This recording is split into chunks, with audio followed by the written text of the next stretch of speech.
Welcome to TTC Cars. I'm Brian. I'm Craig. And today we've got the 2023 all-new, well at least refreshed, Kia Niro SX Touring. This one comes in at $36,435 with destination.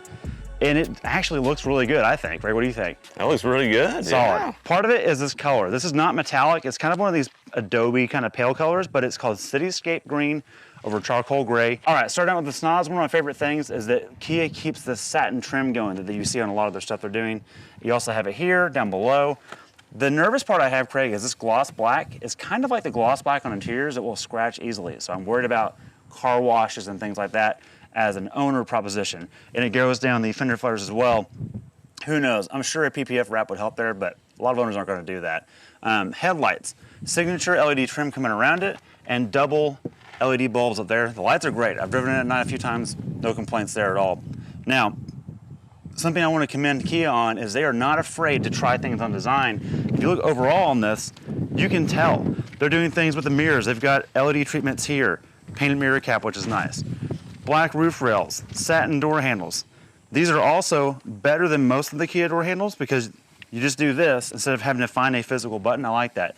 It also auto unlocks when you get in proximity. That's a feature that a lot of Kia products don't offer. This one will do that. I like that a lot. Coming back here, Craig, you also have an airfoil. You see that air inlet right there? That's functional, and it comes out the back right here by the taillight. That's not some goofy scoop. That actually moves air, and that's part of how this thing has a drag coefficient of 0.29, which is really good. It's also right there with like a Mark IV or Volkswagen product. So just gonna put that out there. But you can also get that. This is kind of like an Audi R8 boomerang, right? Stretch, and, okay. And it is plastic, but you can body color match it. Yeah, you can get it in green. Well, I think on the green, on this trim, it has this, but there's other colors that won't. Most importantly, Craig, this is a hybrid for those that don't know, which means there's not a plug anywhere.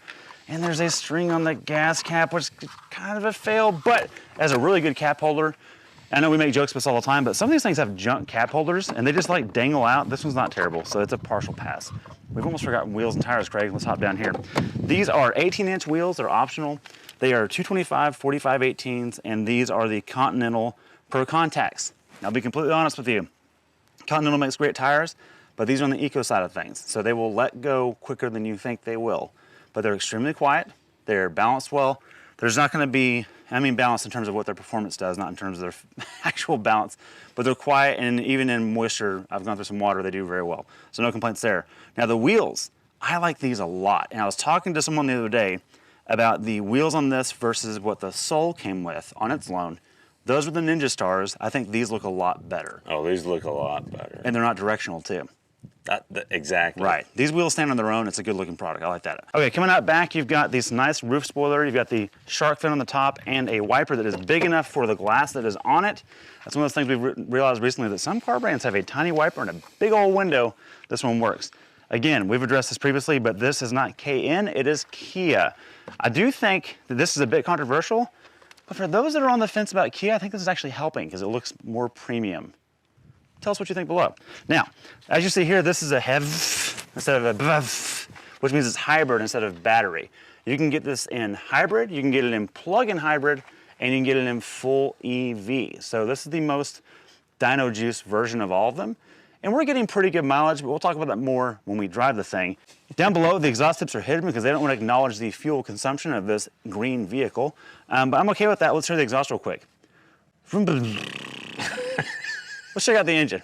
All right, boys and girls, it's time for the piece de resistance, the power side of things. And where's the, there it is. Okay, ooh, light roof with struts. I like that. A lot of non-premium brands don't do that. Good job, Kia. You're showing up a lot of premium brands. So this is the hybrid. It's the SmartStream G. What that means is this part is the 1.6 naturally aspirated four-cylinder. That thing's good for about 106 horsepower, or 105 horsepower, and about 106 foot-pounds of torque. It is mated to a 6-speed dual clutch, not a CVT. Wait, what? Oh yeah, oh yeah. This is a hybrid. No, I know, but hear me out. 6-speed dual clutch, and they're dry clutch packs, but they're so quiet, so it doesn't matter. And there's a hybrid motor buried in that transmission. So that thing's good for 125 foot-pounds of torque and then 43 or 46 horsepower. When you pair those together, it's good for 139 horsepower and 195 torque, which is not bad. But this is a little bit bigger than you think it is, so when we get on the 0 to 60 test, we'll see what that really means. Now, I do want to point out good underhood dampening. It's actually very quiet on the highway, and that's one of these things that it's just doing a good job at its overall refinement and quietness. I'm happy with that. Okay, with all that mumbo jumbo covered and all the orange cables figured out, let's hop in the interior and see if that's any good. All right, Brian, time to check out the interior of the all-new, refreshed 2023 Kia Niro. Let's get in here, let's see what we got. We got a lot of space. This is really neat.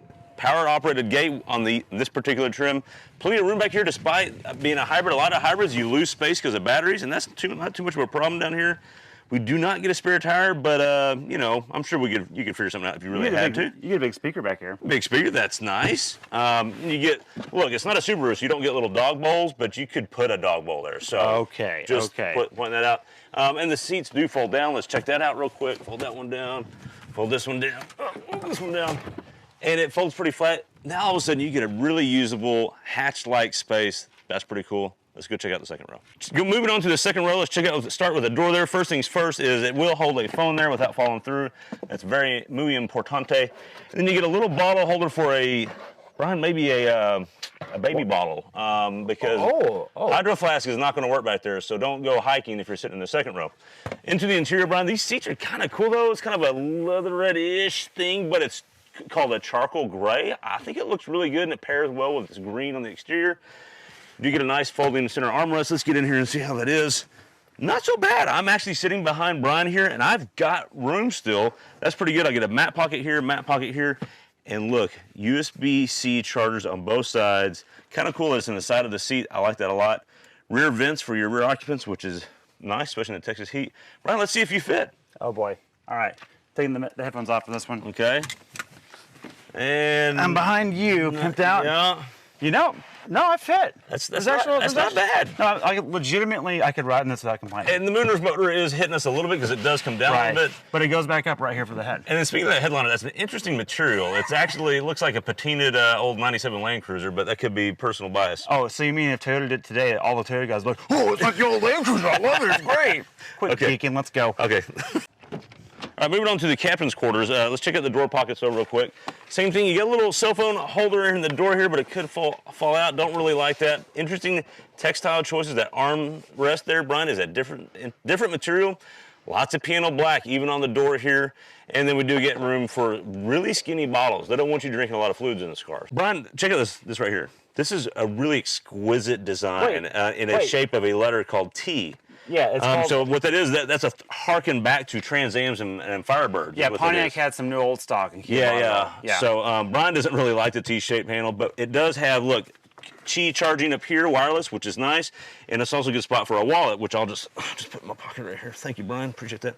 But check this out, Brian. They do let you have some water, so they got the really cool little holders here. You hit this button, whoop, and it keeps it in space. You made a good point. If you put your bottle in first, and you don't have the lid on it, maybe a cup of coffee, you hit the button, notice this bottle, it spins the bottle, could actually spill it. That could be a problem, something to watch out for. Now, let me see the camera here. I want to start it up and show the people what we got going on. Let's hit the start button down here. And it comes on, and we get this nice we get a 10-inch screen here, we get a 10-inch screen here, dual 10-inch screens, kind of nice. You get the corporate kind of Kia theme, which works. You can toggle through all the gauges. You can see since refueling, we're averaging 35.7 miles per gallon. More on that in the actual drive. We'll talk about more of that. And you can do all the normal Kia fun things there. Steering wheel wise, it's kind of like the modern Kias now. I like the quasi yoke design that Tesla couldn't do, but Kia has pulled off somehow because you know what? They finished it. They completed the steering wheel. That's how they did that. Full circle. Yeah, full circle. This is probably the coolest part, and Kia's done this in some other models as well, but you can toggle between two different modes here. You got HVAC controls, which are capacitive and touch. You can change where it goes. You can turn AC on and off, but we're going to leave it on because we're in Texas. We need that on.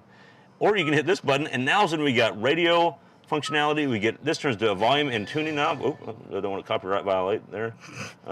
Hit that button. Volume power. Hit this button again. Now it goes to temperature control. That's pretty cool. So you get volume over here, tuning down here. So you maintain all the cool things you still need, which is really nice. And Brian, enough of all that though. Let's see what 195 pound-feet of torque do on a 0 to 60. All right, Brian, are you ready? Yeah, I am now. For the 2023 Kia Niro SVX, whatever, something sporty. SX Touring, 1.6, non-turbo. 195 pound-feet of torque. Hit it.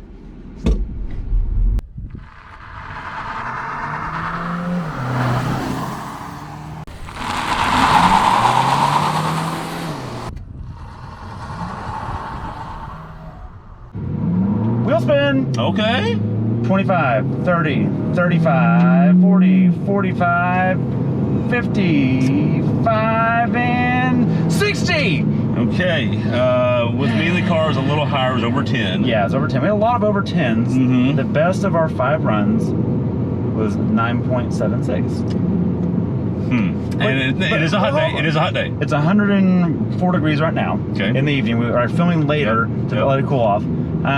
But the reality is, this did better than what Kia said it would do. They said it would do 10.4. Okay, so then that's good. That's actually overperforming. And let's be honest, nobody's buying this car to get 0 to 60 times. No one cares. We about do that. it for consistent testing. The buyer that wants a hybrid really doesn't give a crap about that. But what is fun, because it's not a CVT, and you do have the dual clutch, and we'll get into that in a little bit more in a second. But you get some good wheel spin because you actually have some good.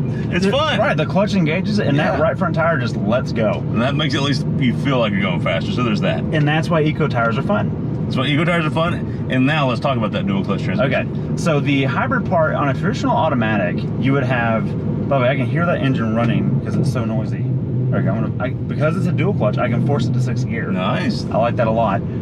The hybrid motor is actually in the transmission itself. Mm-hmm. So it's very seamless between the two. You don't feel like this rubber bandy CVT thing, and I love that. Yeah. I've really enjoyed that. Now, it's a dual clutch, but it's a dry clutch.